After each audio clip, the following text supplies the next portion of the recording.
This was one of the big opportunities for me. They'd built it up a wee bit because of the press I was getting before it.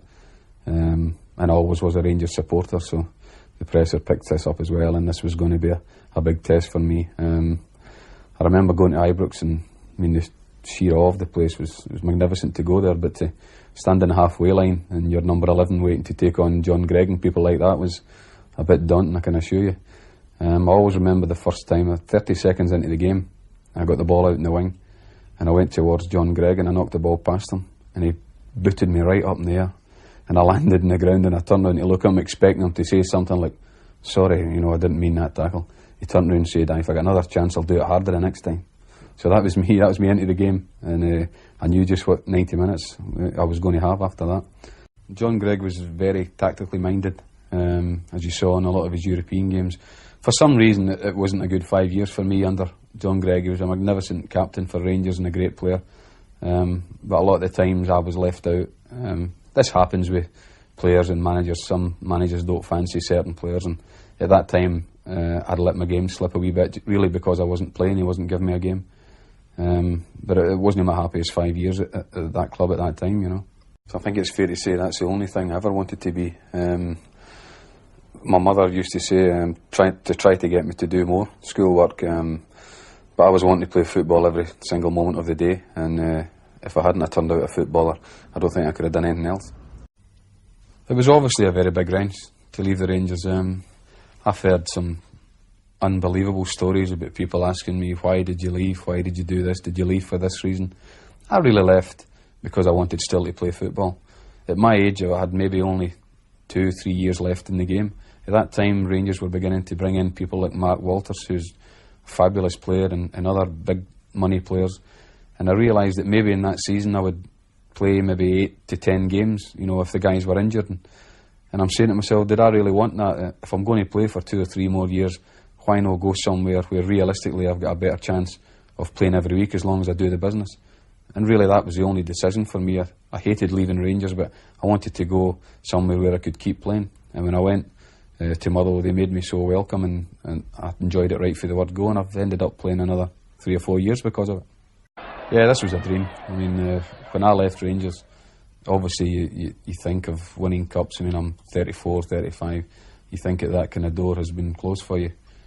For Motherwell, to the team that we are, to go and get right through and to win that Scottish Cup, nobody could believe it. It was a dream come true and a great finish for me. My kind of manager, because he didn't go over the top tactically, he knew my ability, he knew what I was good at on the ball, and mainly he allowed me to go out and do that. That was the kind of manager that I liked to play for. At the final whistle, I'll always remember Alec Ferguson had ran on the park, and all the players were gathering about and going crazy, and he came up to me and he says, Big Jock's collapsed. Then we went in the dressing room, and 4 or 5 minutes after that, everyone was just sitting silent. 4 or 5 minutes after it, somebody came in from the SFA and just said, we've lost Big Jock. And football that night was put in perspective, how important a football match was when you lose a man like that. It's just the matches. I just love the football.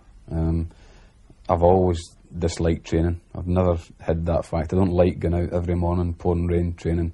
But I've always managed to do the job on a Saturday. I used to kid on with the manager and say, look, it doesn't matter what I do during the week, I know I can play on the Saturday. I had the confidence in my own ability that I knew I could still play. But I mean, I know that's a load of rubbish. You need to do your training, you need to keep yourself physically fit for it. But it's just the games. I love the matches, and I know I would miss it. Big Jock came back, and I remember he walked into the dressing room, and the first thing he said to me was I needed to lose half a stone, and he gave me 3 weeks. And this had happened because I wasn't getting a game, and I was so fed up at the club at that time. You weren't training right, you weren't living right, and I was delighted when Big Jock came back, and he gave me 3 weeks to lose this half a stone, and within 5 days I'd lost it. He put me straight back in the team, and my form started to get up again.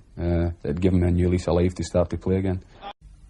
I think he came over as the dour, moody blue as the name, and that is totally wrong for the people that know him. Davie Cooper was a decent fella.